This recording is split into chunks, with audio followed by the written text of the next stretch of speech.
তারা তো ভাই চ্যারিটি করতে আসেননি এখানে, তারা তো ব্যবসা করতে এসেছেন। একটা টিকিট তো নিলেই হয়, আমাদের অনেক উপকার হয়।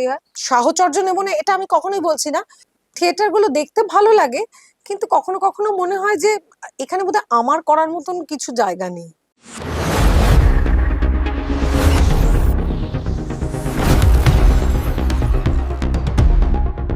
নমস্কার, পডকাস্ট উইথ অর্ণবের আজ আমাদের এক বিশেষ পর্ব। আজ আমাদের 10ম পর্ব, মানে 10th এপিসোড। আর আজকের পর্বে যে বিশেষ কোনো অতিথি থাকবেন সে তো বলার অপেক্ষা রাখে না। আজকের যিনি অতিথি তিনি আপনাদের ভীষণ পরিচিত। দীর্ঘ ২৬ বছরেরও বেশি সময় ধরে তিনি আপনাদের মনের মণিকোঠায় থাকা একজন মানুষ। বলা ভালো তারই কথা ধার করে তাকে বলি, তিনি যে কথা বলেন অনেক সময় তার কথাই বলি, আরো একবার পুনরাবৃত্তি করি। তাকে আপনারা দূর আকাশের নক্ষত্র করে নয়, বরং পাশের বাড়ির মেয়ে হিসেবেই এত বছর ধরে ভালোবাসা দিয়ে এসেছেন এবং এখনো সেই ভালোবাসা দিচ্ছেন। কিন্তু এখানে আবার একটা কিন্তু আছে। ভালোবাসা তো দিচ্ছেন, কিন্তু বর্তমানে আপনারা যখনই কোণে দেখা আলো শুরু হচ্ছে এবং কমলাকে দেখছেন, তখনই আপনাদের সমস্ত ভালোবাসা ওই ৪৫ মিনিট বা ১ ঘন্টার জন্য পুরোপুরি উবে যাচ্ছে এবং এর প্রভাবটা আবার কখনো কখনো অফ ক্যামেরাও গিয়ে পড়ছে।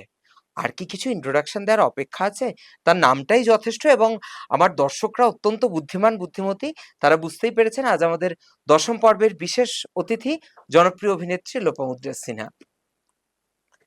জনপ্রিয় অভিনেত্রী কিনা জানি না, কিন্তু মানুষের ভালোবাসায় একজন পরিপূর্ণ মানুষ, এটুকু বলতে পারি। একদম। মানে মানুষ বিভিন্ন কারণের জন্য তাকে ভালোবাসেন। এক তো যেহেতু নিয়মিত টেলিভিশন স্ক্রিনে দেখতে পান তার জন্য তো ভালোবাসেন। তাছাড়াও আরো নানা রকম সামাজিক কাজকর্ম আছে, সেগুলো যত আমাদের গল্প এগোবে আমরা আসবো সেই আলোচনায়। কিন্তু ১ম যেটা দিয়ে আমি আজকে গল্প শুরু করলাম, কোণে দেখা আলো, এবং ইতিমধ্যেই কমলাকে যখনই তারা দেখছেন দর্শকরা, তখন তারা অত্যন্ত ক্ষিপ্ত হয়ে উঠছেন। তারা হাতের সামনে পেলে যে তারা কি করবেন, কি যে তারা রিঅ্যাকশন দেবেন, সেটা তো একটা খুব সমস্যার কারণ হয়ে যাচ্ছে। তো এই কোণে দেখা আলোটা নিয়ে একটু শুনি, কিভাবে ১ম তোমার কাছে চরিত্রটা এলো? আহ এটা একটা এমন ব্যাপার, এই চরিত্রটা আমার কাছে আসেনি গোবর প্রথমবার। আচ্ছা। আমার কাছে এসেছিল শ্রীরূপা চরিত্র, মানে যেটা শহরের নায়কের মা, অনুভবের মা। আমি জানতাম এবং সেইভাবেই মোটামুটি ব্রিফ পেয়েছিলাম, সেইভাবেই তৈরি হচ্ছিলাম। আমরা যেদিন প্রথম প্রোমো শুট করতে যাব শান্তিনিকেতন, তার আগের দিন আমাদের দাসানি ওয়ান স্টুডিওতে একটা ফাইনাল লুক সেট হয়।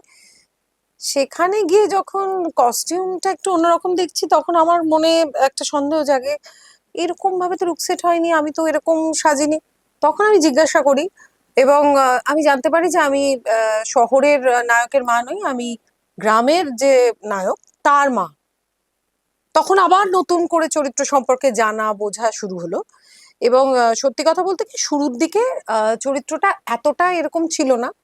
গল্প যত আস্তে আস্তে এগিয়েছে, দর্শকের যে ভালো লাগা, ভালোবাসা, পছন্দ অপছন্দ সবকিছুকে মাথায় রেখে কিন্তু চরিত্রের আস্তে আস্তে বিবর্তন হয়েছে।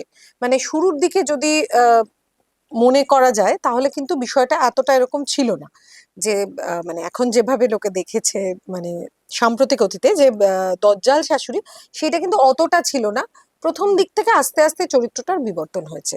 তো এইভাবেই শুরুটা হয়েছিল। এবং শুধু যে চরিত্রটা দজ্জাল বা যাকে আমরা নেগেটিভ বলি, যদিও আমরা যদি কমলার জায়গায় মানুষ নিজেকে বসিয়ে দেখেন, আদৌ সে কতটা নেগেটিভ সেটা একটু সন্দেহের জায়গা থেকেই যায়। কিন্তু একদমই। একটা আলাদা অ্যাকসেন্ট যেটা ভীষণ জনপ্রিয় হয়েছে, এবং আমরা দেখেছি বিভিন্ন নন ফিকশনে গিয়ে, এবং তুমি এখন যেখানেই যাও বিভিন্ন জায়গায় গেস্ট হয়ে, সবারই একটা অনুরোধ থাকে যে ওই অ্যাকসেন্টটার জন্য। যদিও একদম অ্যাপ্রোপ্রিয়েট এই অ্যাকসেন্ট না হলেও এই ধরনের কথা বলার অভ্যেসটা তোমার আছে, কারণ পূর্ববর্তী সময়ে তুমি এই ধরনের চরিত্র কিছুটা ছুঁয়ে গেছো। মানে আমি অ্যাকসেন্ট যেটা বলছো এই রকম চরিত্র করিনি তো একেবারেই। হুম। কিন্তু আমি যেটা করুণাময়ী রানী রাসমণিতে সামান্য একটা টাচ ছিল, কোথাও একটা ডায়ালেক্টটা অন্যরকম ছিল, হুম, কিন্তু এক্স্যাক্টলি এরকম নয়, একটু অন্যরকম। একটু অন্যরকম একটু ছিল। অন্যরকম। এবার আসি যেই কথা দিয়ে বলা শুরু করলাম, যে মানুষের প্রতিক্রিয়া। মানুষের থেকে ঠিক কি ধরনের প্রতিক্রিয়া আসছে? দেখো, মানুষের থেকে সত্যি আমি, মানে বর্তমান যে সময়টাতে আমরা দাঁড়িয়ে রয়েছি সেখানে দাঁড়িয়ে না, আহ সত্যি বলছি, মানুষ নিজে কি চায় সেটা নিজেই জানে না। আমাদের লক্ষ্যটা কি আর আমরা করছিটা কি, এই দুটোর মধ্যে একটা বিস্তর ফারাক থেকে যাচ্ছে।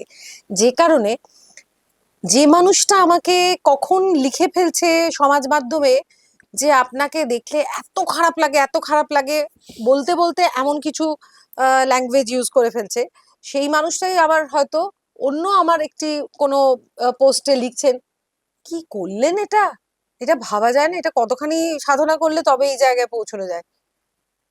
তখন সে মনে করছে না যে আমি কয়েকদিন আগেই একে কিভাবে বলে ফেলেছি। তো ওই জন্যে না এখন ওই আহ, কেউ কিছু বললেও খুব একটা যে গায়ে লাগছে এটা নয়, কিছুটা আমি কমপ্লিমেন্ট হিসেবেই নিচ্ছি। হ্যাঁ, এতটা রাগের জায়গায় তাদের নিয়ে যেতে পেরেছি তবেই হয়তো হচ্ছে। আর বাকিটা মনে করে নিচ্ছি বর্তমান সময়ে দাঁড়িয়ে সবাই যেরকম জোয়ারে গা ভাসাচ্ছে, একটু হাইলাইটেড হওয়ার জন্য বলছে, করছেন, কি আছে। কিন্তু এই কোণে দেখা আলোর শুরুর পেছনে একটা দীর্ঘ ধৈর্য ধরা একটা কৃচ্ছ সাধন আছে। কারণ একটা সময় যেহেতু আমরা তোমাকে দীর্ঘ ২৬ বছর ধরে মোটামুটি ভাবে রেগুলার কাজ করতে দেখেছি, কোনোদিন এরকম সময় যায়নি বিশেষ কোনো ক্ষেত্র ছাড়া। না, একবার হয়েছিল আমার ছেলে হওয়ার সময়টা, ওই সময় আমি একটা মোটামুটি ৩ বছরের কাছাকাছি সময় একটা বিরতিতে সচেতন ছিলাম। ভাবে মানে আর কি হ্যাঁ। ওটা নিজে ইচ্ছে হুম। করেই ডিসিশনটা নেওয়া। কিন্তু সাম্প্রতিক সময় আমরা দেখলাম কোণে দেখা আলোর আগেই তোমার যে প্রজেক্টটা চলছিল, তারপর তুমি একটা কিছুদিনের জন্য বিরতি নিয়েছিলে। সেই সময়ও আমি যেহেতু ব্যক্তিগতভাবে জানি বলছি, সেই সময়ও অনেক চরিত্রের অফার এসেছিল, কিন্তু তুমি একটু সময় অপেক্ষা করছিলে নিজের পছন্দ মতো একটু কিছু চরিত্র যেখানে আরেকটু বেটার কিছু দর্শককে দেওয়ার থাকবে তার একদম। জন্য। মানে আমার কোথাও একটা মনে হয় আমাদের নিজেকে বোঝা জরুরি। আমার কোনটা প্রায়োরিটি লিস্টে প্রথমে থাকবে, কোনটা তারপরে থাকবে, এবং শেষে কোনটা থাকবে, এটা আমাকেই না ঠিক করে নিতে হবে। মানে অনেকগুলো বছর এখানে কাটানোর পর বুঝতে পেরেছি যে মানুষের একটা প্রায়োরিটি লিস্ট থাকা উচিত, যে আমি কিসের জন্যে কাজটা করছি। আমি কারুর জিনিসটাকে অসম্মান করছি না, কিন্তু তারপরেও বলবো প্রত্যেকটা মানুষের একটা চয়েস থাকে।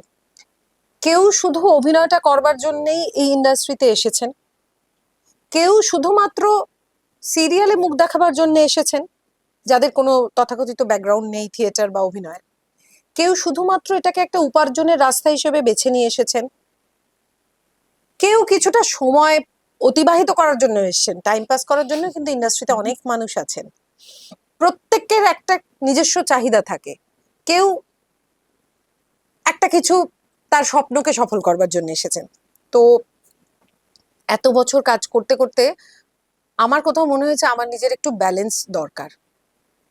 টাকার দরকার তো সবার হুম জীবনেই আছে, হুম জীবন হুম। ধারণের জন্য টাকার দরকার। তবে শুধুমাত্র ভাত ডাল রুটি এটা জোগাড় করার জন্য আমি কিন্তু অভিনয় করি না। কারণ এত বছর অভিনয় করার পর ওইটুকু গ্রাসাচ্ছাদন আমার নিয়ে ভাবনা চিন্তা করার দরকার নেই। এখন যেটা দরকার, ওই গতানুগতিক জিনিসে গা ভাসিয়ে না দিয়ে এমন কিছু করব যেটাতে আহ আমার মনের খিদেটা অন্তত মিটবে। পেটের খিদেটা থেকেও এখন বিভিন্ন চরিত্রের ক্ষেত্রে মনের খিদেটা মেটা খুব জরুরি। সেই সঙ্গে সম্মানটাকেও নিজের বজায় রাখতে চাই। মানে এমন কিছু করব না যে একটা ভালো চরিত্র পেতে গিয়ে আমাকে কোনো কিছুতে কম্প্রোমাইজ করতে হবে। কম্প্রোমাইজ অর্থে কোনো খারাপ সেন্সে আমি বলছি না, বাণিজ্যিক ভাবেও কম্প্রোমাইজ আমাদের এই টেলিভিশন ইন্ডাস্ট্রিতে খুবই করতে হচ্ছে না। এটা বহু চর্চিত জিনিস, মানে আমাকে বলতে হবে না, এখন সবাই দর্শকরাও জেনে গেছেন আমাদের ইন্ডাস্ট্রির একটা বাজেটের ভূমিকা আছে। তো এই জিনিসগুলো ব্যাটে বলে হওয়াটা আমার কাছে খুব ইম্পর্টেন্ট ছিল। মানে যেমন তেমন চরিত্র করতে রাজি নই, আবার যে কোনো কিছু অ্যামাউন্টে রাজি হয়ে যাওয়া, এই দুটোর যতক্ষণ না মেলবন্ধন হচ্ছিল ততক্ষণ আমার এই বিরতিটা একটা চলছিল। এই অ্যামাউন্টের প্রসঙ্গেই যখন বললে তখন একটা কথা, ওই যেটা এখন দর্শকরাও জানেন, দেখা যাচ্ছে যত যারা সিনিয়র হচ্ছেন, যারা অনেক বছরের, তাদের তো স্বভাবতই পারিশ্রমিকের অঙ্কটা বেশি হবে। সেক্ষেত্রে তাদের কিন্তু কাজের পরিমাণটা সংখ্যায় কমছে, তুলনায় যারা নতুন বা হয়তো ৩-৪ বছর বা ৫ বছর কাজ করছেন, তাদের ক্ষেত্রে কাজের সংখ্যাটা এখন বেশি। হুম। এটার এই বিষয়টা নিয়ে তুমি কিভাবে দেখো এই বিষয়টাকে? আহ দেখো, একটা কথা ইদানিং খুব শোনা যায় যে আমাদের ইন্ডাস্ট্রিতে ফলোয়ার্স দেখে কাজে নেওয়া হয়। কিছু অর্থে বোধহয় এটা ঠিক, এবং আমি না এটাকে খুব বেশি যে দোষ দেব তা নয়, তার কারণ হচ্ছে যারা প্রডিউসার, যাদের উপর নির্ভর করে এই কাজগুলো তৈরি হচ্ছে, মানে যারা লগ্নি না করলে আমরা আজকে কাজটা করার সুযোগ পেতাম না, তারা তো ভাই চ্যারিটি করতে আসেননি এখানে, তারা তো ব্যবসা করতে এসছেন। মূল্যবান কথা। হ্যাঁ, কিন্তু ব্যবসা করার নামে যদি একেবারেই এমন কিছু তৈরি করেন, প্রোডাক্ট কিছু মার্কেটে দেন যেগুলো একেবারে পাতে দেওয়ার না, তাহলে কিন্তু এমনিই সেগুলো রিজেক্ট হয়ে যাবে। পাবলিক যদি একটা সরকারকে ফেলে দেওয়ার ক্ষমতা রাখে, তাহলে পাবলিক একটা প্রজেক্ট চলতে চলতে সেটা ভালো না লাগলে সে যতই ধামাকাদার প্রমো দিক আর যতই ভালো কিছু করুক, তার কন্টেন্ট যদি ঠিকঠাক না লাগে ছুঁড়ে ফেলে দেবে। এবার এই ফলোয়ার্স এর বিষয়টা হচ্ছে, এই ইন্ডাস্ট্রিতে আমার মনে হয়েছে যাদের ফলোয়ার্স এর ভিত্তিতে নেওয়া হচ্ছে, তাদের মধ্যে যদি পোটেনশিয়াল কিছু না থাকে, তারা কিন্তু বেশি দিন টিকতে পারবে না। আশাটা খুব সহজ, পৌঁছানোটাও খুব সহজ, ধরে রাখাটা তুলনামূলক কঠিন। সুতরাং ব্যবসা করতে এসছেন বলেই ফলোয়ার্স দেখে তারা হয়তো নিচ্ছেন।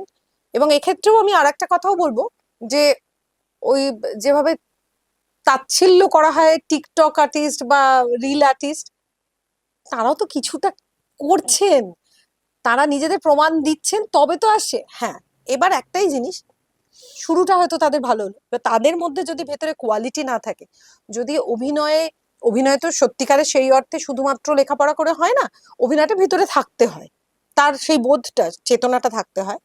তো সেই মানুষটার যদি সেই বোধটা না থাকে আর সেই প্র্যাকটিসটা সে যদি নিজের মধ্যে না চালাতে পারে, তাহলে সে টিকবে না। এবার এই যে বললে যে সিনিয়ররা, হ্যাঁ সিনিয়ররা সত্যি কিছুটা অর্থে একটু তো ডিপ্রাইভ হচ্ছেন।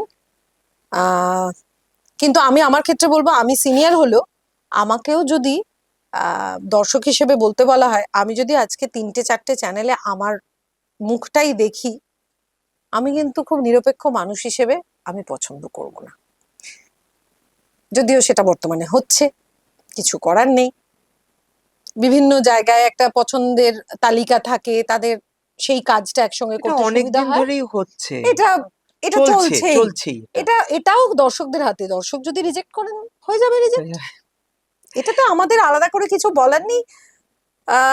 আমার মনে হয় অল অ্যাবাউট ডেস্টিনি, যার যতটা করার সে ততটাই করবে। মানে আমি বিরাট কিছু করার জন্য আমার প্রচুর খাটাখাটনি করলাম, খাটাখাটনিটা নিজের মধ্যে করতে পারি, খাটাখাটনিটা ওই দুয়ারে গিয়ে গিয়ে আমার মতো লোকজন অন্তত পারবে না। পারবে। আমরা তো বর্তমান নিয়ে কথা বলছি, বর্তমান সময়ের কথা বললাম এবং বর্তমানের বহুল চর্চিত ধারাবাহিক, তার চরিত্র সবকিছু নিয়ে আলোচনা করলাম। এবারে একটু তোমার শুরুর দিনগুলোতে ফিরে যাব। একদম শুরুর দিকটাতে প্রথমে যাচ্ছি না, প্রথমে একটা খুব উল্লেখযোগ্য কাজের কথা বলবো। আপনারা অনেকেই যারা হয়তো এখন কোণে দেখা আলো দেখছেন বা আরো অন্যান্য যে সিরিয়াল দেখছেন, তারা অনেকেই জানেন না এই মানুষটি কিন্তু অর্জুন চক্রবর্তীর নায়িকা হিসেবে অভিনয় করেছেন একটা সময়। সেটা একটা হ্যাঁ, বিশেষ গল্পে, মুখোশ সম্ভবত নাম ছিল, মুখোশ। রাত যখন 11টা। হ্যাঁ, এবং কালকেই এই বিষয়টা নিয়ে আজকে আলোচনা করব বলে কালকেই অনেক রাত অব্দি আমি গল্পটা দেখছিলাম। তো খুব জানতে ইচ্ছে করছে সেই সময়টা, মানে প্রথম চরিত্রটা আসা এবং অত বড় একজন হিরোর এগেনস্টে নায়িকা হিসেবে, মানে পার্শ্ব চরিত্র আমি কিন্তু বলছি না, গল্পের মূল নায়িকা হিসেবে অভিনয় করা, এইটার অভিজ্ঞতাটা কেমন ছিল একটু শুনি। কি বলতো, আমরা যে সময় প্রথম এসছি গুগল এই ইন্ডাস্ট্রিতে, হুম। সেই সময়টা না এখনকার থেকে অনেকটা আলাদা ছিল। তখন এইসব লুক সেট, অডিশন, এইসব কিচ্ছু ছিল না। আমি যে সময়টা মানে আমি 26 বছর তো প্রফেশনাল কাজ করছি, কিন্তু আমি যখন ইন্ডাস্ট্রিতে প্রথম এসেছি সেটা তো আমার স্কুল লাইফে। তো এই সময়টা বা স্কুলের পর একটা কাজ করে হয়তো বিরতি ছিল, কলেজে যখন প্রেসিডেন্সিতে ভর্তি হয়েছি তারপরেই কাজ করেছি। তখন না এইভাবে কাজ হতো না। তো একটা কোথাও আমরা কাজ করছি, ধারাবাহিকে অভিনয় চলছে, সেই স্টুডিওতে অন্য ফ্লোরের লোকজন এসে এরকম ভাবে বলেছে যে আচ্ছা ওই ওই ওই মেয়েটাকে ডাক না, ওই তো ওই ফ্লোরটাতে কাজ করছে, দেখ একটু এরকম এরকম দেখতে, একটু টেকেলো নাক, একটু এই লম্বা ফর্সা, দেখ চটপট করে কিরম ডায়লগ বলছে। এইভাবে ডেকে নেওয়া হতো। মানে যোগ্যতাটা হুম তখন হুম। বিচার হতো শুধুমাত্র কাজটা সে কেমন করছে তার উপর, তাকে কোথাও ছবি দিয়ে চান্স পেতে হতো না। তো এইভাবেই পরের পর কাজ এসছে। যে কারণে আমার খুব দুঃখ, মানে যে আমার ফটোশুট করানো হয়নি কখনো। বয়সকালে এসে একবার ফটোশুট করেছিলাম। তো এইরকম ভাবেই একবার হঠাৎ করেই মানে মুখোশ গল্পটার জন্যে অফার বলবো না, মানে ফোন আসে আমার। আমি বিখ্যাত কেউ নই যে আমার কাছে অফার আসবে।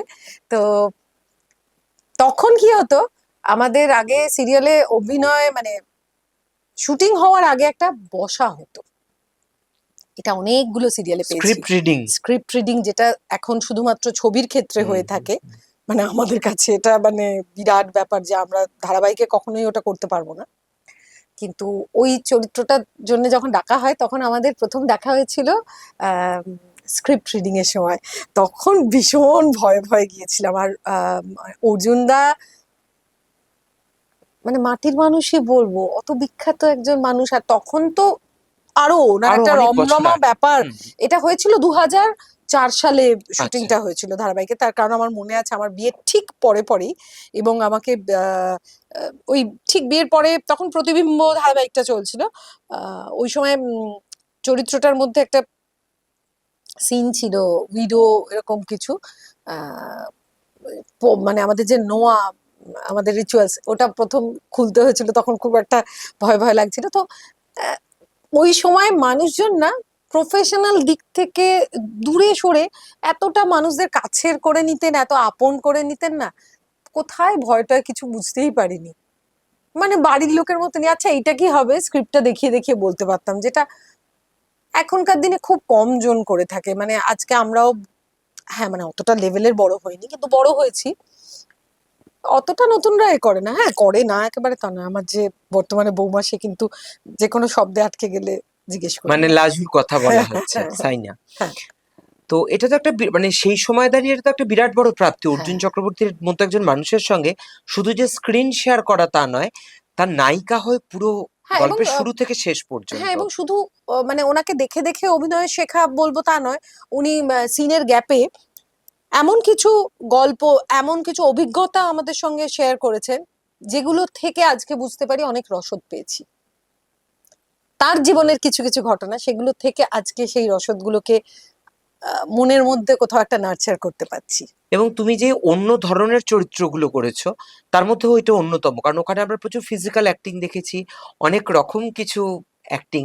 এখনকার প্রজন্মের, বর্তমান প্রজন্মের ছেলেমেয়েরা হয়তো অনেকে জানেই না ওটা সম্পর্কে। না তো যারা জানেন না তারা যদি সময় পান, আমি বলবো এটা দেখার জন্য মুখোশটা পারলে দেখে নেবেন, ইউটিউবে রয়েছে, দেখতে পারেন।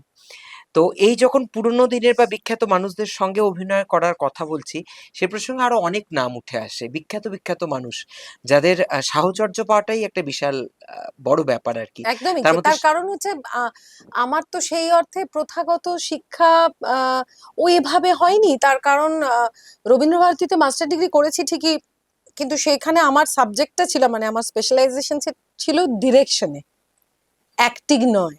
মানে ড্রামার মধ্যে ড্রামার মধ্যে ডিরেকশন ডিরেকশনে। ছিল। আচ্ছা। প্লাস আমি যখন গ্রুপ থিয়েটারে জয়েন করি শিখবো বলে, শ্রীরামপুর থেকে তখন কলেজে আসতাম, এবং গন্ধর্ব গ্রুপ থিয়েটারে যখন অভিনয় শুরু করলাম, ঠিক আমাদের নাটকটা মঞ্চস্থ হতে যাবে তার 1 থেকে 2 মাস আগে সম্ভবত হঠাৎ করে আমাদের ডিরেক্টর অন্তর্ধান হলো, দেবুদাকে পাওয়া গেল না। কিছুদিন বাদে আমরা জানতে পারলাম উনি লন্ডন চলে গেছেন। তো ওই জায়গাটা আমার একটা অপূর্ণ রয়ে গেছে, যে মানে নাড়া বেঁধে যে শিক্ষা, আমি আমি খুব ডিসিপ্লিনের মধ্যে থেকে একটু শিখতে চাই, এটা আমি অনেক জায়গায় অনেক কাউকে বলেছি, কিন্তু কেউ সেইভাবে আমাকে হাতে ধরে শেখায়নি। তো তখন আমাকে ওই একলব্যের মতন কাউকে কাউকে সামনে রেখে অভিনয়টাকে শিখতে হয়েছে, শিখে চলেছি। এবং এমন নয় যে শুধু বড়দের অভিনয় দেখে শিখেছি, আমি আমার ছোটদের অভিনয় দেখেও শিখছি। সৌমিত্র চ্যাটার্জি, সাবিত্রী চ্যাটার্জি, এনাদের সঙ্গে অভিনয় করার এক সুবর্ণ সুযোগ হয়েছে। একটা খুব গুরুত্বপূর্ণ চরিত্রটা যে খুব দীর্ঘদিন ধরে চলেছিল এমন নয়, চরিত্রটা একটা স্পেশাল ক্যামিও চরিত্র ছিল। ক্যামিও চরিত্রে আমরা দেখেছিলাম জল নুপুরে। তো সেখানে আমরা দেখেছিলাম, আগেও হয়তো করা হয়েছে, কিন্তু ওইটা খুব আমার একটা, আমি তোমাকে আগেও বলেছি, অফ ক্যামেরা হ্যাঁ বলেছি হ্যাঁ, বা অতীতে গল্প করার সময় বলেছি। তো সেই সৌমিত্র চ্যাটার্জি, সাবিত্রী চ্যাটার্জির মতো মানুষদের সঙ্গে অভিনয় করার মানে সুযোগ। এনারা এতটাই মাটির মানুষ, প্রত্যেকটা মুহূর্তে খুব সমৃদ্ধ মনে হতো। মানে সাধারণ কথাবার্তা, তুমি আমি এই যে কথা হ্যাঁ। বলছি, আমরা নর্মাল কথা বলছি, এবার সৌমিত্র চট্টোপাধ্যায়ও হয়তো সাধারণ কথা বলছে, তার মধ্যে অসাধারণত্ব যে বিষয়টা সেটা ফিল করতে পারতাম। ওনার কথা বলার মধ্যে স্ক্যানিং, আমরা যখন কথা বলছি হয়তো ভেবেচিন্তে একটু কথা বলছি ঠিকই, কিন্তু ওনার কথা বলার মধ্যে যে ঢেউটা, এখান থেকে কত কিছু শেখার আছে। সাবিত্রী চট্টোপাধ্যায়ের কাছ থেকে জীবন সম্পর্কে অনেক অভিজ্ঞতা পেয়েছি, কিভাবে একটা মানুষ মানে জীবন যুদ্ধটাকে চালিয়ে গেছেন। মানে এনাদের থেকে শুধুমাত্র অভিনয় সম্পর্কে নয়, এনাদের থেকে জীবন সম্পর্কে অনেক অভিজ্ঞতা লাভ করেছি, এটা সম্পদ সারা জীবনের। একদম। এবং ওনারা দ্বিধা করতেন না, কোনো একটা জায়গায় পাঠ করতে করতে যদি কিছু মনে হতো, এইটা কি বললে, দেখিয়ে দিতেন, যেটা আজকের দিনে একটু কোথাও অসুবিধা আছে। এবং আর একটা কথা এই প্রসঙ্গে বলি, তোমরা সেটা গ্রহণও করতে, ওনারা দেখেও দিতেন, তোমরা সেটা গ্রহণও না করতে। গ্রহণ করলে তো আমরাই লুজার। হ্যাঁ, কিন্তু এখন যেই প্রজন্ম আছে তাদের সবাইকে আমি বলছি না, হ্যাঁ, বলে সবাইকে খুবই তো ভুল নয়, করবো, হ্যাঁ। অনেকে ভীষণ সিনসিয়ার এবং সিনিয়রদের কথা খুব শুনে চলেন, কিন্তু অনেকে আবার এটাকে ভালোভাবে মেনে নিতে নিতে পারে না। পারেন না না সহজে। ভালো তো আছেই, কেন কি আমার বর্তমানে যে আমার ছেলের ভূমিকা অভিনয় করছে, কি মারাত্মক ডেডিকেশন। এবং ওকে যখন একটা জিনিস বলে দিই, ও সেটা নিয়ে আবার ভাবনা চিন্তাও শুরু করে, মানে কেন বলেছি সেটা নিয়ে, সেটাকে সেইভাবে প্রেজেন্ট করবে বলে। আমার ভাগ্যই বলবো যে আমি কিছু কিছু ভালো লোকজনের সঙ্গেও কাজ করার সুযোগ পাই, একদম। ছোট বড় সব ক্ষেত্রেই। এখন তোমার থেকে আমরা যেটা শুনলাম, বা আমরা ইন্ডাস্ট্রির চারদিকে তাকালে যেটা দেখতে পাই, মানুষের পক্ষে একটা বা দুটো তার বেশি মেগা করা এই মুহূর্তে অনেক ক্ষেত্রে সম্ভব হয় না, কারণ ডেটের এখন একটা ব্যাপার থাকে, 14 ঘন্টার এখন একটা ব্যাপার আছে, সব মিলিয়ে একটু চাপের মধ্যে ব্যাপার থাকে।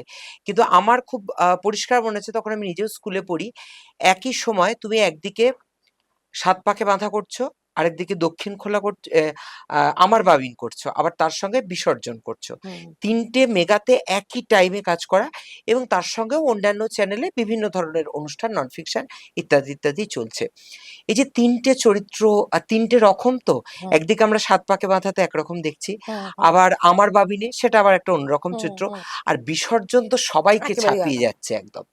এই যে এতগুলো চরিত্রকে যখন একটা সময় করতে হয়, হয়তো এরকমও দেখা যাচ্ছে তুমি ফার্স্ট শিফটে একটা জায়গায় করছো, সেকেন্ড শিফটে হয়তো অন্য একটা মেগা শুটিং, এই যে প্রত্যেক মুহূর্তে নিজেকে তৈরি তিনটে করা। কাজ একদিনে একবারই করেছিলাম, সেটা আমার মানে বিশেষ অভিজ্ঞতা। এত তাড়াহুড়োতে আমার মানে দৌড়তে গিয়ে জামা কাপড় ছিঁড়ে গিয়েছিল, আমার মনে আছে। হুম। কিন্তু দুটো কাজ করেছি, এরকম দিন গেছে। হুম। এবার সেটাই নিজেকে তৈরি করা, যেটা বলছো, যখনই আমি ওই পোশাকটা, এবং আমার পোশাকে ছাড়া হেয়ার স্টাইলটাও চরিত্রের ক্ষেত্রে খুব ম্যাটার করে, এই দুটো যখন কমপ্লিট হয়ে যায়, মেকআপ তো আছেই, মেকআপ না করলে তো আর সেই রূপেতে আসতেই পারলাম না, কিন্তু ওই হেয়ার স্টাইলটা আর সাজ পোশাক যেটা সজ্জা, এটা পরার পরই না একটা পরিবর্তন আসে কোথাও। এটা বাস্তব জীবনেও হয়ে বাস্তবে। থাকে। আমি যখন শাড়ি পরে একটা অনুষ্ঠানে যাই, আমার হাঁটা চলা কথাবার্তা একরকম। আমি যখন ওয়েস্টার্ন পরে কোথাও গেলাম, আমার অ্যাটায়ারটার সঙ্গে আমার মুভমেন্টটা কিন্তু রিলেটেড। তো এই চরিত্রগুলো করার ক্ষেত্রেও এইটা তো খুব ম্যাটার করেছে। সেই সঙ্গে সেখানকার বাকি যে চরিত্রগুলো, তাদের সঙ্গে আমাদের রিলেশন, ওই জায়গাটায় পৌঁছে যাওয়ার পর অটোমেটিক্যালি হয়ে যায়। তাছাড়া দীর্ঘদিনের একটা অভ্যাস এইটা থেকে হয়ে যেত। সেম জিনিসটা আমার হয়েছে, আরেকবার বলছি, তুমি এটা মনে করালে। আমি মিঠাই এবং করুণাময়ী রানী রাসমণি একদম একদিন আগে পরে শুরু হওয়া দুটো, মানে রানী রাসমণি চলছিল অনেক আগে থেকে, কিন্তু আমার চরিত্রটা যখন রামকৃষ্ণের মা যখন আসে, সেইটা এবং মিঠাই পরপর দুদিনে শুরু হয়েছিল। একটা 27শে ডিসেম্বর, একটা 28শে ডিসেম্বর, এরকম একটা কিছু শুরু হয়েছিল। তো একটা থেকে আরেকটায় গিয়ে যখন পুরোপুরি ডিফারেন্ট ক্যারেক্টার, ল্যাঙ্গুয়েজও আলাদা, ল্যাঙ্গুয়েজ, চরিত্রের সবটা সময়কাল, আলাদা, বয়সকাল, সবটা আলাদা। কিন্তু ওই একবার ওই সাজটা এসে যাওয়ার পর মনে মনে একটা ভেবে নেওয়া, তারপর হয়ে যাওয়া। বাস্তব জীবনে তো আমরা তোমাকে জানি খুবই সাহসী, মানে কোনো কিছু করতে ভয় পাও না, যেটা যা করবার করে ফেলো, সেরকম চরিত্র নির্বাচনের ক্ষেত্রেও আমরা দেখেছি তুমি কিন্তু লোকে যে যে চরিত্রগুলো করতে অন্ত অনেক সময় ভয় পায় যে কেমন হবে, ঠিকঠাক মতো চরিত্রটা এস্টাবলিশ হবে কিনা, সেরকমই একটা চরিত্র হচ্ছে ঝুমুরে শ্যামলী বলে যে চরিত্রটা করেছিলে, বাড়ির গৃহস্থালীর সহায়িকার একটা চরিত্র। এই হ্যাঁ, মানে লোকে চরিত্রগুলো যেটাকে কথায় বলে যে, মানে এখনকার দিনে খুব তুচ্ছ তাচ্ছিল্য করে বলে না, তোদের ওখানে একটা ঝিয়ের পাট থাকলে দেখিস না, করে দিস, হুম। এরকম। তো আমার তাদের কাছে এই চরিত্রটা হচ্ছে উদাহরণ, যে ওটা কিন্তু ওই চরিত্র যারা বলে। অলমোস্ট লিড বলা চলে, কারণ মার মেয়েরই গল্পটা হুম। ছিল। ওটা তো একটা ঝুমুরা ঝুমুরে হিন্দি মায়ের গল্প। খুব বিখ্যাত টেলিভিশন ধারাবাহিকের বাংলা রূপান্তর ছিল। তো সেইটাই বলছি যে ওই রকম চরিত্র করতেও তুমি কিন্তু কখনো লোকে এই ধরনের চরিত্রগুলো করতে সচরাচর একটু হলেও ভাবে যে সেরকম কোনো সাজগোজেরও ব্যাপার নেই, ক্যামেরাতে অতটা কিছু আমি ঝকমকে আসলে তো প্রেজেন্টেশন যেটা। এইটা নিয়ে কোনোদিন ভাবিনি, মানে লিড চরিত্র আগেও করেছি, কিন্তু ওই নায়িকা হতে হবে মানে যে শুধুমাত্র সাজগোজ করে নায়িকা হতে হবে, এটা আমার কোনোদিন মাথাতেই আসেনি। কারণ আমার ফোকাসটা ওই অভিনয়টাতেই ছিল। ওই জন্যই বোধহয়। এবং ওই চরিত্রটা করার ক্ষেত্রে হ্যাঁ। আমাকে আমার পরিচালক প্রথম বেশ কিছু পর্ব পরিচালনা করেছিলেন প্রবীর গাঙ্গুলি। প্রবীর দা না আমাকে উম, একদিন আড়ালে ডেকে বলছে, এই শোন, ওর সঙ্গে বসবি না, মেকআপ রুমে বসবি না। মানে আমার যে, আমি যাদের বাড়ির কাজ করছি আর কি, হুম। যিনি আহ, আমার প্রভু মালকিন হয়েছিলেন। অনন্যাদি হ্যাঁ, অনন্যাদি। বলছে, আমি বললাম, কেন? বলছে, ওই অ্যাসোসিয়েশনটা তোর টেম্পারমেন্টকে নষ্ট করবে। আমি বললাম, কেন? তখন আমাকে উদাহরণ দিয়েছিলেন উনি। স্মিতা পাটিল অভিনয় করতে এসে ওরকম চরিত্র করার আগে স্টুডিওতে নাকি মাটির মধ্যে নোক টোক গুলো এরকম ভাবে ঘষে নিয়ে, মানে ওই যারা এই ধরনের কাজ করে তাদের নখের মধ্যে ওই মাটির কণা ধুলো এগুলো লেগে থাকে। তো আমাকে বেশ কিছুদিন খুব চাপে রেখেছিল একদম শুরুর দিকটা। আহ, চরিত্রটা করতে গিয়েও একটু অসুবিধা হয়েছিল, কেন অতটা চরিত্রে ঢুকতে আমার বেশ কয়েকদিন সময় লেগেছিল। ওখানে কিন্তু আমাকে মানে আমার প্রডিউসার থেকে শুরু করে নীলাঞ্জনাদি ছিলেন, আহ, আমাদের ইপি ছিলেন রাজাদা, হুম। ডিরেক্টর প্রবীরদা, এরা কিন্তু আমাকে না বেশ একটু চাপে রাখতো। আমার একটু একটু মন খারাপ হতো যে বাবা এখনো এত বড় হয়ে গেছে, এখনো এরকম করে। কিন্তু যখন আস্তে আস্তে চরিত্রটার মধ্যে ঢুকলাম তখন বুঝলাম আসলে ওরা আমার কিন্তু এগিয়ে দিতে আমাকে সাহায্য করেছে, চরিত্রটা হয়ে উঠতে সাহায্য করেছে। আমার কাছে ওই চরিত্র হয়ে ওঠাটা সব থেকে বড় কথা। যখন আমি আজকেও কোণে দেখা আলোয় অভিনয় করছি, সিনটা হয়ে যাওয়ার পর আমি নিজেকে পুরো এরম এরম এরম করে মারি, মানে এটা আমার অভ্যাসে দাঁড়িয়ে গেছে। কিন্তু যখন আমি সিনটায় পাঠটা করছি তখন মাথার মধ্যে সমানে চলছে আর কতটা খারাপ ভাবে বলা যায়, আর কতটা, মানে প্রত্যেকটা দিন আমি শুটিং এর সময় আগের দিন যা করেছি তার থেকে একটু অন্যরকম, একটু কিছু আলাদা করতে চাই। সেটা আমার কিছু, মানে ডিরেক্টর থেকে শুরু করে অ্যাসিস্ট্যান্ট ডিরেক্টররাও জানে। সেটা দর্শকরাও বুঝতে পারেন যে আমার চ্যালেঞ্জ চেঞ্জটা। থাকে যে আগের দিনের থেকে পরের দিন আরেকটু ম্যানারিজম, আরেকটু কিছু বলার মধ্যে করব, যেটা বদলাবে। মানে এটা আমি যত দিন যাচ্ছে তত ফিল করছি বয়সের একদম, সঙ্গে সঙ্গে। একদম। অনেক চরিত্র নিয়ে তো কথা শুনছি, কিন্তু যেই চরিত্র দিয়ে তোমাকে প্রথম মানুষ চিনতে শুরু করে, জানতে শুরু করে, সেটা হলো একক দশক শতক। এটা একটা খুব গুরুত্বপূর্ণ কাজ, এবং এখনো তুমি এই চরিত্রটাকে এতটা ভালোবাসো। তোমার সঙ্গে যখন কখনো গল্প করি, গল্প করতে করতে অনেক সময় কিন্তু এই একক দশক শতকের কথা চলেই আসে। কারণ ওটা আমার প্রথম সেই অর্থে লিড। তখনকার সময়ে দাঁড়িয়ে তো আর লিডেদের ওই হোর্ডিং হতো না, বা লিডেদের নিয়ে কন্ট্রাক্ট বা আদার্স যা যা হয়ে থাকে এখন সেসব তো কিছু হতো না। কিন্তু সেই অর্থে লিড, এবং এটা থেকে অনেক কিছু শিখেছি, অনেক কিছু, মানে আহ, এটা থেকে আমি, মানে আমার শিক্ষা গুরু সেই অর্থে পেয়েছি মিলন রায়চৌধুরী আমাদের ডিরেক্টর, এবং আমি যার সঙ্গে অভিনয়টা বেশি করতাম ওখানে খরাজ মুখার্জি। এদের থেকে অনেক কিছু পেয়েছি, অনেক কিছু। অনেক কিছু। এবং তারপরে ওরই সঙ্গে চলে আসে একই সময় বা তার কিছুদিন পর প্রতিবিম্ব। আহ প্রতিবিম্ব আরো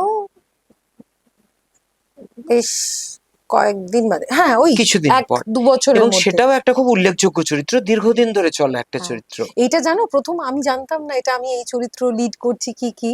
তখন সত্যি এইভাবে লিড হতো না, মানে অন্যরকম একটা পরিবেশ ছিল। তো আমি আমার মাস্টার ডিগ্রি ফাইনাল পরীক্ষা চলছে, হুম। আমাকে ডাকা হয়েছে, আমি জানি না যে সেদিন কোনো শুটিং হবে বা কিছু, ওইভাবে বালিগঞ্জ পার্ক রোডের একটি বাড়িতে আমার সেদিন ফিফথ পেপার মঞ্চের পরীক্ষাটা ছিল। আচ্ছা। পরীক্ষা দিয়ে এসছি বিকেল বেলা, এবং ওটা প্রোমো শুট হয়েছিল। তখন তো এখনকার মতন চ্যানেল থেকে লোক এসে প্রোমো শুট এইসব আমি কিচ্ছু জানি না। প্রোমো শুট হয়েছিল অনুরাধা দি হুম। এবং অনুরাধা আমার রায়। সঙ্গে আর পুষ্পিতা দি, কার হাতে তুলে দেবো এই বংশের উত্তরাধিকার, মানে আধুনিকতা না ঐতিহ্য কার হাতে তুলে দেবো, এরকম একটা কিছু প্রোমো হয়েছিল। আমি জানি না, আমি জানি ও বাড়ির পুরোহিতের কুলপুরোহিতের মেয়ে, সে যে এটা হয়ে যাবে কি হবে আমি কিচ্ছু জানতাম না। ওটা আমার কাছে একটা বিরাট ব্যাপার। এবং ওই সিরিয়ালটা করতে গিয়ে আমার তখন মনে হতো ভারতলক্ষ্মী স্টুডিওতে ঢুকলে আমি যেন আমার শ্বশুর বাড়িতে মানে সত্যিকারে ঢুকছি, মানে ওনারাই আমার শ্বশুর শাশুড়ি এরকম। মানে দেবদুদ্দা, তাহলে বলছি না বর দেবদুদ্দা ভীষণ ভালো মানুষ, আমরা একই জন্মদিন শেয়ার করি, তারিখ হ্যাঁ। আমাদের এক। তো কিন্তু আমার পুরো অ্যাটমসফিয়ারটা মনে হতো যে পুরো আমার শ্বশুর বাড়ির মতন। এবং ঠাকুমা লিলি চক্রবর্তী, কি যে পেয়েছি আমি ওনার সঙ্গে একসঙ্গে রুমে বসতাম, বিরাট পাওয়া। আর সব থেকে ওখানকার যেটা বড় পাওনা সেটা হচ্ছে আহ অভিজিৎদার স্ত্রীর স্ক্রিপ্ট। এটা একটা মারাত্মক ছিল, মানে তখন ওই স্ক্রিপ্টটা দেখবো বলে না মুখিয়ে থাকতাম যে কখন স্ক্রিপ্টটা আসবে দেখবো। তো এনাদের কাছে কাজ করা একটা বিরাট বড় ব্যাপার। এবং ওইটাকে শ্বশুরবাড়ি ভাবতে ভাবতে পাকে চক্রে ওইটা করতে করতেই নিজেরও ব্যক্তিগত জীবনে শ্বশুর বাড়িতে একদম প্রবেশ করা। একদম। এবং তখন ওই পুরো টিম আমার বিয়েতে উপস্থিত থেকেছে, এটা একটা বিরাট বড় পাওনা। একদম। এত তো চরিত্রে আমরা তোমাকে এত বছর ধরে দেখছি, ২৬ বছর ধরে মানে রেগুলার দেখছি। এছাড়া ছোটবেলা থেকে তো দেখছি বিভিন্ন রকম চরিত্রে। কিন্তু এটা দর্শকদের মনেও হয়তো অনেকেরই প্রশ্ন জাগে যে এত যাকে সিরিয়ালে দেখি এত জনপ্রিয় মুখ, তাকে সেইভাবে সিনেমায় কেন আমরা দেখতে পেলাম না? এটা কি নিজের সিদ্ধান্ত নাকি সেরকম ভাবে যোগাযোগ হয়ে ওঠেনি কোনো? তুমি একটু আগে বললে না আমি চরিত্র নির্বাচনে হুম, হুম। সাহসিকতা দেখিয়েছি বা এরকম কিছু, বা জীবনের ক্ষেত্রেও অনেক সাহসী পদক্ষেপ নিয়েছি, কিন্তু কিছু কিছু জায়গায় আমি বেশ ভীতু।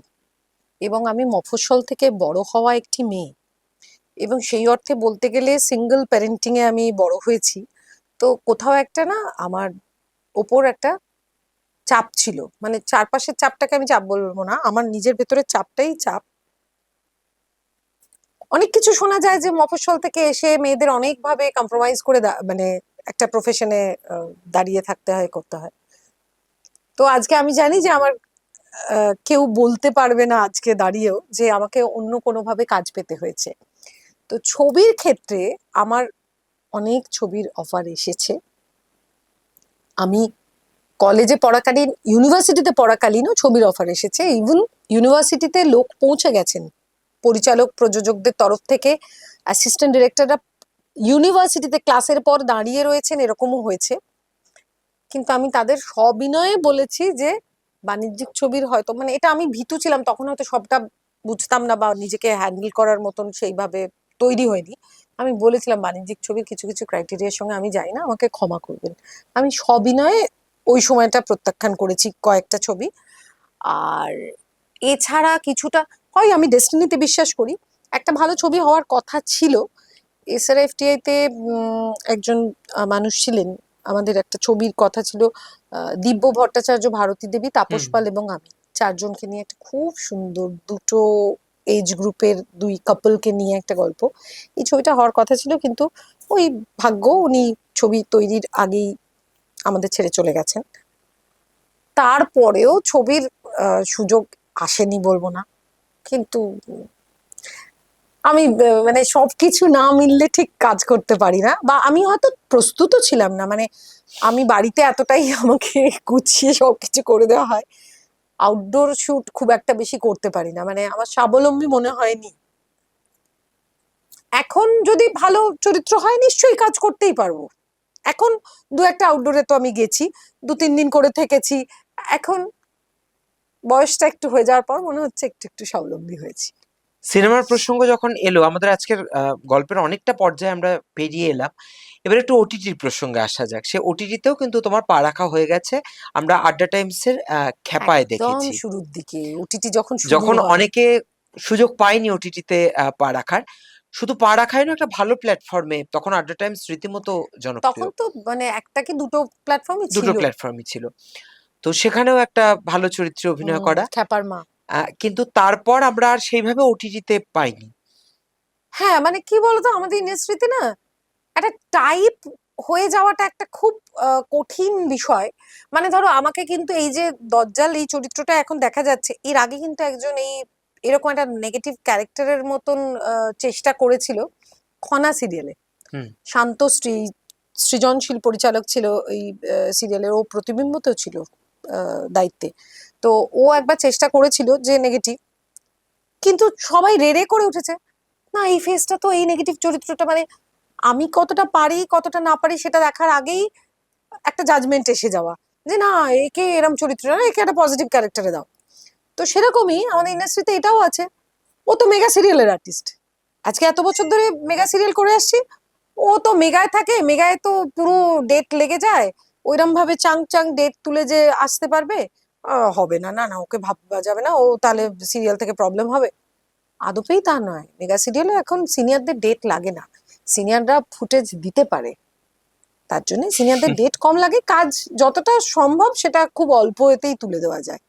তো সেই কারণেই হয়তো ওটিটিতে খুব বেশি দেখা যায়নি। কিন্তু আগামী দিনে যদি ভালো চরিত্র আসে, সবকিছু যদি ঠিকঠাক নিজের নিশ্চয়ই দেখা যাবে, পছন্দ মতো হয়, তাড়াতাড়ি আমরা দেখা যাবে, একদমই আশা করি দেখবো অবশ্যই। একদম একদম এবং তারপর আমরা যদি সম্ভব হয় আবারও পরবর্তী সময় যখন গল্প করব সেই চরিত্র নিয়ে তখন আবার নিশ্চয়ই। আলোচনা এবং করব। আমার ইচ্ছাও আছে যে যা যা চরিত্র করব এবারে যেন তাতে ভ্যারিয়েশন থাকে। একটা সময় মানে ভালো বউ দরকার হলেই তখন প্রথমে আমার নাম মাথায় আসতো চ্যানেলের, সেই সময়টা হচ্ছে ওই প্রতিবিম্ব সময়টায়। তখন একটা সময় ওই যে আমার ছেলে হওয়ার সময় যে বিরতি নেওয়াটা, ওটা কিন্তু কিছুটা একঘেয়েমি থেকে মুক্তি পাওয়া ছিল, যে সব চরিত্রগুলো ভালো বউ হয়ে যাচ্ছে, ভালো বউ হয়ে যাচ্ছে, ভ্যারিয়েশনটা একটু কম হচ্ছে। অভিনেতা অভিনেত্রীদের না মনের মধ্যে একটা খিদে থাকে যে আমি কি করতে পারি, নিজেকে কত রকম ভাবে এক্সপ্লোর করতে পারি। পাশাপাশি তুমি নন ফিকশনেও খুব জনপ্রিয়, কারণ এখনো যদি দিদির সোশ্যাল মিডিয়ার পেজ দেখা যায়, আজও লোকে অল্প গানের গল্পর কথা বলে। এবং রাধুনী তো খুব সাম্প্রতিক অতীত। তো নন ফিকশন নিয়ে একটু ছোট্ট করে গল্প শুনি। নন ফিকশন তো অনেক রকমের করা, রোজগেরে গিন্নিতেও আমরা দেখেছি। হ্যাঁ, বেড়ানোর শো, চলো চলো যাই, যাই। চলো যাই। তো নন ফিকশন নিয়ে একটু নন ছোট্ট করে ফিকশনে শুনি। অল্প কানের গল্প যেটা নিয়ে লোকজন এখনো বলে, সেটা তো অবশ্যই উল্লেখযোগ্য, কারণ মাত্র 15 মিনিটের একটা শো হতো, যেখানে তখন তো এত নন ফিকশন শো বা এত কিছু নয়, তখন মানুষ মনের কথা ওই চিঠিতে জানাতো। চিঠি একটা বড় মাধ্যম ছিল তো, এবং আমরা শুটিং খুব অল্প দিন করতাম, মানে আমার একটা জিনিস হয় যে একদিনে আমি অনেকটা শুট হুম করতে হুম পারি, হুম। তো তাই জন্য একদিনে আমরা অনেকগুলো এপিসোড শুট করতাম। বস্তা বস্তা চিঠি আসতো ওই সময়, তখন তো ডিজিটাল মিডিয়া নয়, হাতে লেখা চিঠি, এবং কত যে মানুষ কত মনের কথা শেয়ার করেছে, এবং কত উপহার পাঠিয়েছেন, ডাক যোগে উপহার পেতাম, টিপ পর্যন্ত আমি উপহার পেয়েছি, বই পেয়েছি, এবং যারা পাঠিয়েছেন আমি তাদের সঙ্গে দেখা করার জন্য, আমি একজনের সঙ্গে দেখা করার জন্য পন্ডিচেরির আশ্রমে পর্যন্ত গেছি, মানে আমরা যখন বেড়াতে গেছি দর্শকের সঙ্গে আমি দেখা করার জন্য পন্ডিচেরি আশ্রমে গেছি। এরকম ট্রাভেল শো তাই আমাকে মানে মনের দরজা খোলার জায়গা করে দিয়েছে, চলো যাই মানে অসাধারণ একটা শো। ওটাই আমি প্রথমে অ্যাঙ্কার ছিলাম, পরে বুলেটিন সেকশনের অ্যাঙ্কার ছিলাম, মানে আমি ওটা দুটো পার্টে করেছি, ছেলে হওয়ার সময় একটা বিরতি, হুম। তারপর যখন আবার ওটা জয়েন করেছি তখন আমার সেকশনটা অন্য কেউ অ্যাঙ্কার এসে গেছে, তখন আমি বুলেটিন পার্টটা করতাম। তো এত দেশ বিদেশের খবর পেয়েছি, যেটা আমাকে ব্যক্তি মানুষটাকে সমৃদ্ধ করেছে এবং আমার বেড়ানোর খিদেটাকে বাড়িয়ে দিয়েছে, যেটা আজও বহন করে ওই জন্য চলেছি। তুমি যে কোনো বেড়াতে যাওয়াটা পরিবারের যখন হয় অর্গানাইজ করো খুব পরিবার ভালোভাবে। হোক, বন্ধু বান্ধব হোক, যে কেউ বলুক আমার কাছে, আমি আইটিনারি তৈরি করে দিই, এরকম আর কি। এটা আমার খুব পছন্দের এটা একটা সাহায্য জায়গা। করেছে খুব আরো জানতে। প্রত্যেকটা নন ফিকশনের যে বিষয়বস্তু সবটাই জানি না, আমার কাছে খুব সহজ লাগে, মানে আমাকে যদি রান্নার শো দেওয়া হয় সেটা সেরকম ভাবে, গানটা যদি বলো সেটা মানে আমার গান বলে একটা, যেটা দিয়ে ইটিভি বাংলা সম্প্রচার শুরু করে, সেটাও করেছি। আমার প্রাণের জায়গা সংস্কৃতি, প্রত্যেকটা ক্ষেত্রই আমার মনে হয় আমার বিচরণের জায়গা। ওই jack of all trades master of none, আমি হচ্ছি ওই। আজকের আড্ডার প্রায় শেষের দিকে, এবার একদম শেষের দিকের কয়েকটা কথা একটু জিজ্ঞেস করে নি। এরপর যদি কখনো যেটা তুমি বলছিলে যে এখনো খুব শিখতে চাও, আরো খুব শেখার ইচ্ছে আছে, তো সেক্ষেত্রে যদি কখনো অবসর পাও আবারও থিয়েটার করবার ইচ্ছে আছে, কারণ থিয়েটার তুমি অল্প সময় কিছুদিন করেছিলে। হ্যাঁ, নিশ্চয়ই ইচ্ছা আছে, কিন্তু আহ কি বলতো, আমাদের কলকাতা শহরের থিয়েটার গুলো দেখতে ভালো লাগে, কিন্তু কখনো কখনো মনে হয় যে এখানে বোধহয় আমার করার মতন কিছু জায়গা নেই, মানে আহ, প্র- বেশিরভাগ, মানে প্রত্যেকটা বলবো না, বেশিরভাগ জায়গাতেই আহ, মানে সিরিয়ালের যেরকম একটা নির্দিষ্ট গোষ্ঠী থাকে, থিয়েটারেরও একটা নির্দিষ্ট গোষ্ঠী। গোষ্ঠী থাকে। হুম। তো সেখানে আমার যদি সেরকম কোনো চরিত্র পাই যেখানে আমার করার মতন কিছু কাজ থাকবে, মানে নিজেদের গোষ্ঠী বাঁচিয়ে তারা যদি আমাকে কোনো ভালো চরিত্র কেউ দিতে পারে, আমি নিশ্চয়ই করব। আমি শেখার জন্যে মুখিয়ে থাকি সব সময়। এরপর আমরা কাজ নিয়ে তো অনেক গল্প করলাম, অনেক কিছু নিয়ে গল্প, মোটামুটি সব দিকে আমরা ছুঁয়ে গেলাম। এরপরে একদম অন্য ধরনের একটা প্রশ্ন। এত জনপ্রিয় একজন অভিনেত্রী, এতদিনের পরিচিত মুখ এবং সমাজ সেবা, মানুষের পাশে থাকা, আহ, এই সমস্ত কিছু যার সঙ্গে যার নামটা বললেই এই কথাগুলো বলতে হয়, তার কাছে কোনোদিন যে কোনো, আমি কোনো পার্টিকুলার বলছি না, যে কোনো রাজনৈতিক দল থেকে অফার এসছে কখনো দাঁড়াবার বা কোনো পদ, মানে কোনো পোস্টের জন্য দাঁড়াবার? সেটা যে কোনো পদের হতে পারে। রাজনৈতিক দল থেকে মানে ওইভাবে দাঁড়াবারে আসেনি, কিন্তু মানে একটা সময় আমি যখন শ্রীরামপুরে বেশিটা সময় কাটিয়েছি, সেই সময় অনেকের অনেক কোনো সমস্যা নিয়ে আমাদের বাড়িতে আসতো। মানে সিনিয়ররাও এসেছেন, এরকমও হয়েছে। কারোর কিছু হলে আমি এলাকার যিনি দায়িত্বে আছেন হুম সেখানে দেখা হুম। করিয়ে দিয়েছি। কিন্তু মানে তখন সেই অর্থে অনেকেই বলেছে যে একটা টিকিট তো নিলেই হয়, আমাদের অনেক উপকার হয় হয়। তো আমি খুব সযত্নে এড়িয়ে গেছি, কেননা আমার কেন জানি না মনে হচ্ছে যে সামান্যতম একটু কিছু মানে আহ, কলুষিত না হতে পারলে বোধহয় ওইখানে যাওয়া যায় না। মানে একটু হলেও একটু অসুবিধা আছে, মানে আমার অন্তত অসুবিধা আছে। একদম। কিন্তু তাই বলে আমি রাজনৈতিক লোকজনকে একেবারে খারাপ বলছি তা নয়, না বা না, তাদের থেকে কখনোই আমি নয়। কোনো হুম হুম। আহ, সাহচর্য নেব না, এটা আমি কখনোই বলছি না।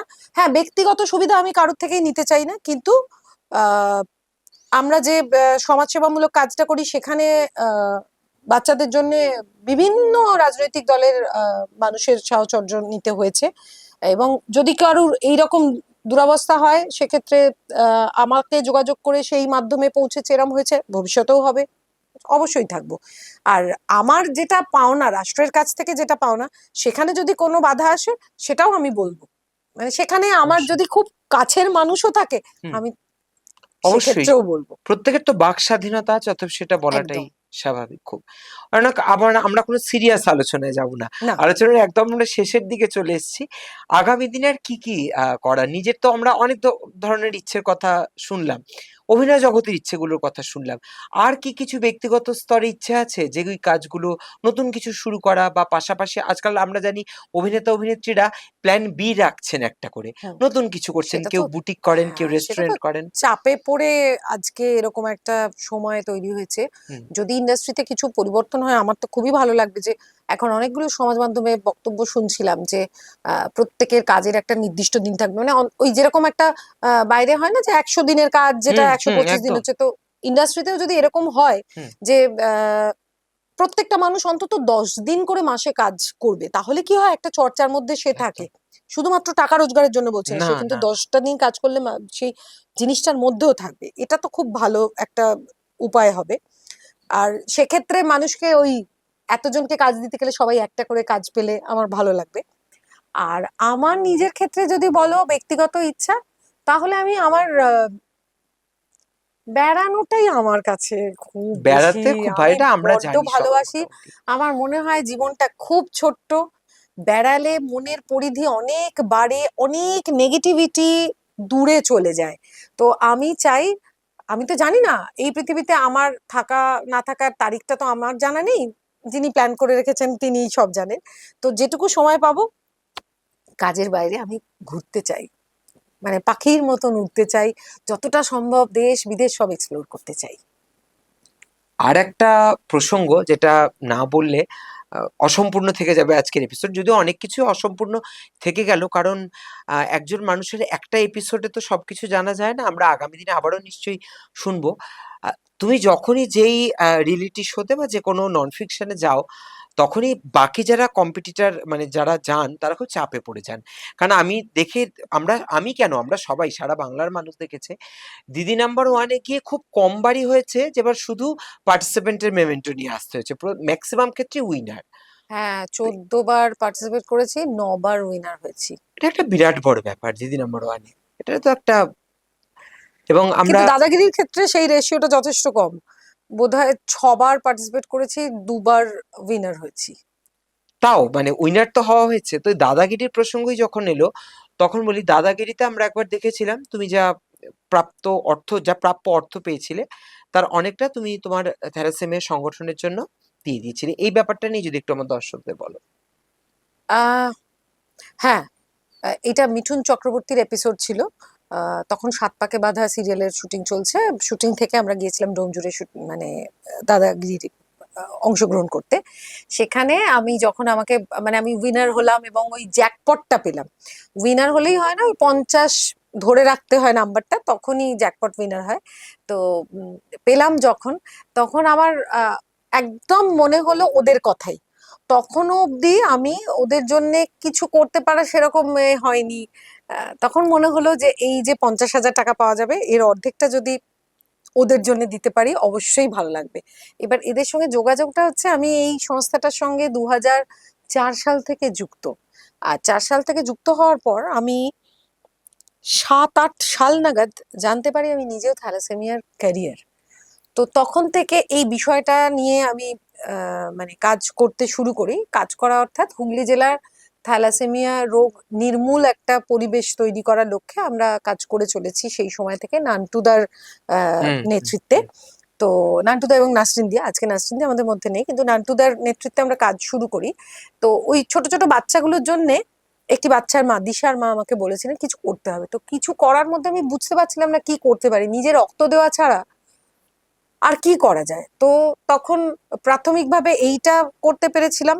আর দ্বিতীয়ত আমার পৈতৃক ভিটের যে অংশটুকু পেয়েছিলাম তার একটা সামান্য অংশ ওদের দিতে পেরেছিলাম। তারপর থেকে আস্তে আস্তে তো আমিই জড়িয়ে পড়ি এই সংস্থার সঙ্গে, এবং আমি নিয়মিত রক্তদান করে চলেছি, এবং আমার সঙ্গে তুমিও আছো, আমাদের আরো বন্ধু বান্ধবরা সবাই রয়েছেন। এবং এখান থেকেই আমাদের আই ডোনেশন, বডি ডোনেশন যেটা, সেইগুলোর সঙ্গে, এই মুভমেন্ট গুলোর সঙ্গে যুক্ত হওয়া, কিছু মানুষকে, ভালো মানুষকে আমাদের সামনে আর কি ইন্সপিরেশন হিসেবে পাওয়া, এইগুলো সম্ভব হয়েছে। যেটা আমার মনে হয় আমাদের মানে মানুষ হিসেবে নিজেদের পরিচয় দেওয়ার জন্য অনেকটা কাজ করে। সেটা আমার মনে হয় তুমিও স্বীকার করবে একবার, কারণ এই পৃথিবীতে জন্মগ্রহণের পর থেকে আমরা তো শুধু নিয়েই চলেছি প্রকৃতির থেকে, যে অক্সিজেন নিচ্ছি, চারপাশের এত সুন্দর পরিবেশ নিচ্ছি, দূষিতও করে চলেছি। তো সেখানে আমাদের তো কিছু অন্তত দেওয়ার থাকে। নিজের বলতে আমরা কি দিতে পারি? জীবন থাকতে রক্তদানটা হচ্ছে সব থেকে বড় দান আমার মনে হয়। আর মরণোত্তর হচ্ছে চক্ষুদান, যেটা আর কি আপনাদেরও বলবো যারা এই পডকাস্টটা শুনছেন, যে মৃত্যুর পর প্রিয়জনের চোখ দুটো পুড়িয়ে নষ্ট করবেন না। সেটা মাটির নিচে কবর দিয়ে বা আগুনে পুড়িয়ে নষ্ট করে লাভ নেই, কারণ এই সুন্দর পৃথিবীটা দেখার অধিকার সবার আছে। তো অন্ধ মানুষগুলোর চোখে দৃষ্টি ফিরিয়ে দিয়ে একটু মহৎ কোনো কাজ করা যেতে পারে, মানে কুসংস্কারকে দূরে সরিয়ে রেখে। আর রক্ত দিতে যারা ওই ছুঁচ ফোটাতে ভয় পায় তাদের বলবো, বিভিন্ন জায়গায় গিয়ে থ্যালাসেমিয়া রোগীদের যারা পরিবারের মানুষজন, তাদের সঙ্গে একটু কথা বলুন, তাহলে রক্ত দেওয়ার ভয় কোথায় পালিয়ে যাবে। তাছাড়াও যাদের বাড়িতে কোনো অ্যাক্সিডেন্ট হয়েছে, তারা বুঝতে পারবেন যে প্রয়োজনের সময় রক্তটা কিন্তু ব্ল্যাকে টাকা দিয়ে শুধু কেনা যায়, মানে ওই মুহূর্তে, কিন্তু রক্তটা আসলে কোনো কারখানায় তৈরি হয় না, মানুষের শরীরে, আপনার আমার শরীরে তৈরি হয়। সুতরাং ওটা এখান থেকেই পেতে হবে। তাই এইটুকু না করলে হুঁশওয়ালা মানুষ যেটা, সেটা তো নিজেকে বলতেই পারবো না। শুধু সাজগোজ করলাম, রং মুখে মাখলাম, সংসেজে লোকের সামনে ঘুরে বেড়ালাম, দুটো ভালো কথা বললাম, একটু সেলফি তুললাম, এটা জীবন নয়। জীবন দেখিয়ে দিতে হবে। বাহ, খুব ভালো বললে। আর আজকের একদম শেষ যে কথা দিয়ে করব সেটা হলো, আগে তুমি সোশ্যাল মিডিয়া অতটা অ্যাক্টিভ ছিলে না, কিন্তু এখন তুমি এত ভালো ভালো ভিডিও বানাচ্ছো যেটা মানুষ খুব পছন্দ করছেন। সেটা আমরা সামাজিক মাধ্যমে চোখ রাখলে, তোমার ফেসবুক পেজে চোখ রাখলে দেখতে পাই। তো এটাও তো একটা জার্নি। এটা হয়তো নিজের কিছুটা ভালো লাগা থেকে বা একটু এক্সপিরিয়েন্স নতুন করলে কেমন হয় ব্যাপারটা। এইটার ক্ষেত্রে দুটো না, বেশ কয়েকটা মানুষের নাম করতে হয়। আগে আমি তোমার নাম করব। তুমি এক্ষেত্রে আমার মেন্টর। তুমি আমাকে মানে ফেসবুকে আসার জন্যে যথেষ্ট ইনসিস্ট করেছো, এবং একটা দিক খুলে দিয়েছো। আমার যে ক্যামেরা পার্সন, আমার লাইফেরও ক্যামেরা পার্সন, সে যথেষ্ট উপকার করে চলেছে পিছনে সাপোর্ট দিয়ে দিয়ে। তিনি এখনো আমাদের ক্যামেরার ওপারেই আছেন, ক্যামেরার ওপারেই আছেন। আর আমার বোন আমাকে খুব মানে উল্লেখযোগ্যভাবে আমাকে ওই ধাক্কাটা দিতে থাকে, এবং সমালোচনাটা খুব বেশি করে। তো এই মানুষগুলো কিন্তু আমাকে বলেছে যে এইভাবে এইভাবে একটু এগোতে হবে। তো সেই জন্যে মানে অল্প বিস্তরই কাজ করছি, এমন নয় যে বিরাট কিছু করছি, কিন্তু সত্যি কথাগুলোই সামনে আনার চেষ্টা করছি।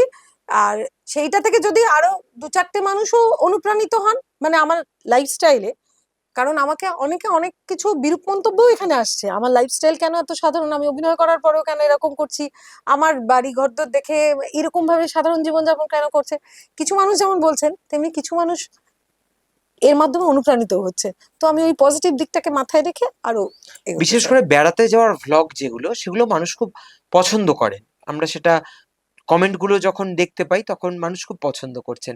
তো এটা তো আরেকটা প্রাপ্তির জায়গা যে দর্শকদের সঙ্গে ডাইরেক্ট যোগাযোগ আর থাকাটা। আমি চেষ্টা করি প্রত্যেকের মূল্যবান মতামতগুলো পড়তে, মানে যিনি খারাপও বলছেন আমাকে, আমি তাকেও কিন্তু কোনো অ্যাংরি ইমেজও দিচ্ছি না বা তাকে কোনো কটু কথাও বলতে পারবো না। চেষ্টা করেও আমাকে মনে হয় খুব একটা রাগাতে পারবেন না কেউ, একটা প্রসেসের মধ্যে আছি। তাহলে আপনারা যারা চান তারকাদের সঙ্গে যোগাযোগ করতে, কথা বলতে, তারা কিন্তু মানে তাদের জীবনযাত্রা সম্পর্কে জানতে চান, তারা তোমার অফিসিয়াল যেই সোশ্যাল মিডিয়া পেজটা রয়েছে সেখান থেকে তারা জানতে পারবেন। এবং এছাড়াও অনেক বিটিএস বিহাইন্ড দ্য সিন যেগুলো হয়, সেগুলোও দর্শকরা খুব ভালোবাসেন, হ্যাঁ, সেগুলোও জানতে পারবেন। আমাদের আজকের বিশেষ পর্ব ছিল 10ম পর্ব পডকাস্ট উইথ অর্ণবের। আপনারা অনেক ভালোবাসা দিয়েছেন বলে আমরা 10টা পর্ব পেরিয়ে এলাম, এবং 10ম পর্বের যিনি অতিথি তিনি আমার খুব প্রিয় মানুষ, খুব কাছের মানুষ। এবং আজকে আমার বিনোদন জগতে আসা, যাকে রোল মডেল করে, তাকে এই পডকাস্টে অতিথি হিসেবে পেয়ে আমার নিজের আজ বড্ড আনন্দের দিন। তাকে পেয়ে সত্যি আমি খুব আনন্দিত। তোমাকে তো ধন্যবাদ একদম বলবো না, খুব ভালো লাগলো এটুকু বলবো। এবং আশা করব আবারও যখন পরবর্তী সময় নতুন কোনো প্রজেক্ট শুরু হবে, তা সেই নতুন কোনো প্রজেক্টের গল্প নিয়ে আমরা আবার গল্প করব। ততদিনে আমি চাইবো এই চ্যানেলটা যেন উত্তরোত্তর সাফল্য পায়, কারণ অনেক ডেডিকেশন তোমার মধ্যে আমি দেখেছি। বললাম না, ছোটদের থেকে অনেক কিছু শেখার আছে, তো ওই ডেডিকেশন জিনিসটা তোমার থেকে আমি অবশ্যই শিখি। তো সেই জন্য আমি চাইবো ততদিনে যেন মানে 100, 200, 500 পর্ব পেরিয়ে যায়। একদম। আমাদের তরফ থেকে ছোট্ট উপহার, যাতে আজকের এই আমাদের দিনটা মনে থেকে যায়। অনেক সুন্দর, খুব ভালো, থ্যাংক ইউ। একদম। খুব ভালো থেকো, কোণে দেখা আলো তো ভালো হোকই, এবং আগামী দিনে আরো অনেক ভালো ভালো চরিত্রে, এবং আমি যেটা খুব ভালোবাসি নন ফিকশন, সেগুলোতেও দেখি, ওটিটিতেও দেখি, এবং আমার দর্শকরা এবং আমি আমরা সবাই বড় পর্দাতেও আশা রাখি আগামী দিনে দেখবো। সবটা অনেক শুভেচ্ছা জানিয়ে আজকে টাটা জানাবো। আপনাদেরও সকলকে বিদায় বলবো, আজকের পর্ব এখানেই শেষ করব। আগামী দিনে আবারও আপনাদেরই পছন্দের মানুষদের চেষ্টা করব এই অনুষ্ঠানে নিয়ে আসতে। আমাদের অনুষ্ঠানের উদ্দেশ্য মানুষকে কিছু জানানো। আমরা যাদের নিয়মিত দেখি, যাদের হয়তো পর্দায় দেখি বা মঞ্চে দেখি, তাদের তার পেছনে অনেক লড়াই থাকে, অনেক সংগ্রাম থাকে, আবার অনেক ভালো সময় কাটানোর ভালো এক্সপিরিয়েন্সও থাকে। সেই সমস্ত কিছুটাকে একত্রিত করে আপনাদের সামনে নিয়ে আসা। দেখা হবে আবারও নতুন কোনো পর্বে। ভালো থাকবেন সবাই। নমস্কার।